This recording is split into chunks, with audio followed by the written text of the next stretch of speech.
todos los problemas, guerras, conquistas, malicia y dolor que trajeron a la galaxia, también trajeron belleza más allá de cualquier cosa desde entonces.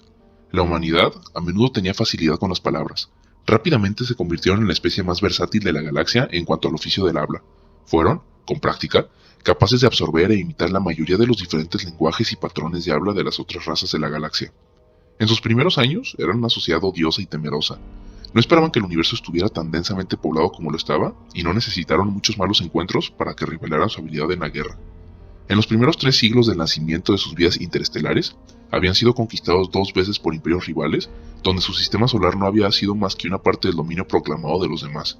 Sorprendió a gran parte de la escena galáctica cuando, al final de su tercer siglo, no solo habían adaptado las tecnologías de ambas sociedades, sino que también lograron mejorarlas en una rápida sucesión.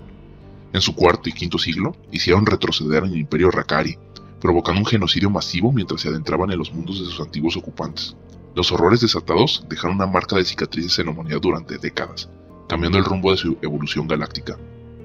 De sus actos de guerra, que algunos aún argumentan que estaban dentro de sus derechos galácticos, la humanidad no se perdonó tan fácilmente a sí misma ni a sus predecesores. Habían eliminado algunos de los sitios culturales de Rakari y destruido algunos de sus archivos de arte más antiguos, algo que a menudo comparaban con un evento de su pasado mítico, algo que a menudo usaban como un mal augurio en cuanto a la dirección de la humanidad.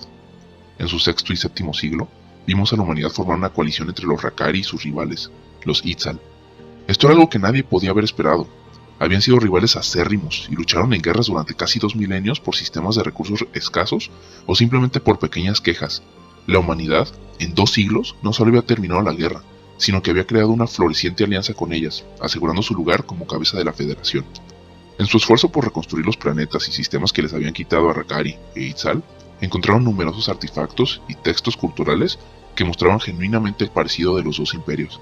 Las imágenes que se retrataban a sí mismos y que usaban para definir sus sentimientos, leyes y visión del universo estuvieron estrechamente relacionadas con su constante interacción durante tanto tiempo. La humanidad vio una oportunidad de oro para poner fin a una hostilidad que les había causado un gran daño y la vida de millones de sus vecinos. Recuerdo ver los videos transmitidos para que todos los vean, cómo la humanidad usó sus palabras para mostrarles que no eran tan diferentes, que ellos, a pesar de los horrores del pasado, podrían coexistir. Después del nacimiento de la Federación Itari, un hombre que tomó la forma de los 3 imperios de los que engendró, los humanos, los Itzal y los Rakari, realmente florecieron en vida galáctica. Los humanos eran venerados cuando se enfrentaban a tensiones entre partes opuestas. La humanidad a menudo se usaba como embajadores en tiempos de disputa, en conversaciones sobre presunciones, guerra o levantamiento. Cada vez que veías subir la tensión por un motivo u otro, si querías evitar la guerra, la muerte o la pérdida del comercio, la humanidad estaba ahí para influir en las negociaciones. De hecho, tanto así, la humanidad creció en sus roles como embajadores y negociadores comerciales, pero no fue hasta mucho más tarde que la galaxia realmente creció a partir de la prosperidad y de la humanidad, ya que hubo un resultado alternativo de su exposición a tantas especies y entornos que nunca podríamos haber anticipado. En su siglo 8 al 10, vimos obras de arte masivas, inundadas de pequeñas partes de la humanidad que habían vivido en otros mundos como minorías. Tenían una forma de cautivar las artes locales y aportar sus opiniones, y eran tan queridos por lo bien que podían asimilarse a otras culturas y ayudarlas a crecer. Vimos las obras inspiradas que representaban la vida de los drones trabajadores en los cinturones de asteroides de la conciencia del dúo. ¿Cómo se suponía que se sentía el renacimiento de un Sha'alu a través de enlaces neuronales que lo transmitían a colores visibles, únicos para cada especie? Y cómo los Krombar trabajaron duro en su vida anterior al capullo como una serenata en su idioma que inspiró a los jóvenes del Imperio Guerrero a dedicarse a las artes. La humanidad emprendió su proyecto más extraordinario, la creación de El Corazón. Iba a ser una mega instalación de arte que rodearía una enana roja no utilizada y viviría directamente de su energía con la capacidad de crecer por sí misma, albergada por su inteligencia artificial más desarrollada para recopilar obras de arte de todos los rincones de nuestra galaxia, crear regularmente exposiciones que siguieran las tendencias artísticas de mundos, civilizaciones y razas mientras retrataban la evolución de su estilo y mostraban cómo su intricado mensaje se correlaciona con los demás. No fue hasta el siglo XV que empezamos a ver la disminución de la humanidad. Durante 500 años, la humanidad nos había inspirado a convertirnos en más de lo que éramos. Habíamos transformado planetas, atmósferas y plantas por arte y belleza. La humanidad había abierto una caja que nunca volvió a cerrarse del todo. La humanidad había traído con su rápido ascenso a la escena galáctica belleza y reconocimiento entre las razas que nunca antes había existido.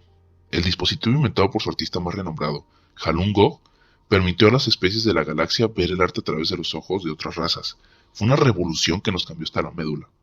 Pero, como los humanos a menudo representan en su obra de arte, una buena acción nunca queda impune. A medida que la humanidad se extendía hacia afuera y lejos del centro galáctico, una plaga los asolaba por miles de millones. Todavía se desconoce cómo una plaga pudo moverse tan rápido como lo hizo con la humanidad. Algunos prescriben que es la cosa de las interrelaciones de la humanidad con algunas de las otras razas de la escena galáctica, pero nunca se confirmó nada.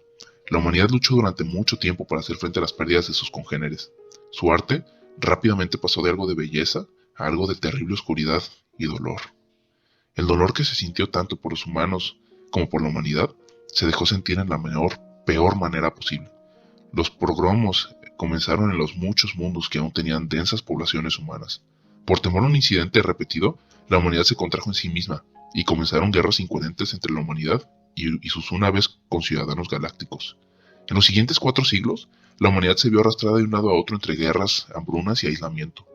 No fue hasta el siglo XX que la humanidad se redujo a un solo mundo ubicado no lejos de su planeta de origen. Su dolor y el de todas las demás sociedades que habían visto el ascenso y la caída de la humanidad fue ampliamente expresado e inmortalizado en sus artes. En su confinamiento, la humanidad prometió no retroceder nunca como antes, que trascenderían el miedo y volverían a ser quienes debían ser, un agente de los buenos y justos de la galaxia. Y así se fueron jugando. Buscaron perfeccionar sus artes y estudiaron las historias y expresiones que las muchas razas que habían evolucionado y creado como consecuencia de la expresión de la humanidad los habían transformado. ¿Cómo las razas aprenderían a hablar los idiomas de otras razas si fuera físicamente posible, en lugar de usar sus traductores, como muestra de pura cortesía y respeto? Y cuando la humanidad se embarcó en lo que llamaron un viaje a sus corazones, observamos y lloramos mientras la humanidad, uno por uno, dejaba su forma física, se convertía en uno con su corazón y cargaba su individualidad, su conciencia, su ser, en los bancos de datos masivos que eran la instalación del arte. Y lloramos cuando el último ser humano, cuando dejaron nuestro plano físico para vivir entre las enormes cantidades de historia y datos que el corazón, en constante expansión, estaba recopilando, recordándonos que la humanidad nunca se fue, sino que fue inmortalizada en su búsqueda de la belleza y la paz. Siempre que había disputas, el corazón es a donde recurrimos. Cada vez que las guerras estaban a punto de suceder, el corazón es donde resolvíamos nuestros asuntos. Cada vez que nosotros como individuos perdimos nuestro significado, el corazón siempre estuvo ahí para ayudarnos a encontrarnos. Así comenzó el verdadero legado de la humanidad y las palabras de sabiduría que tal vez nunca mueran. En caso de duda, mira dentro de tu corazón.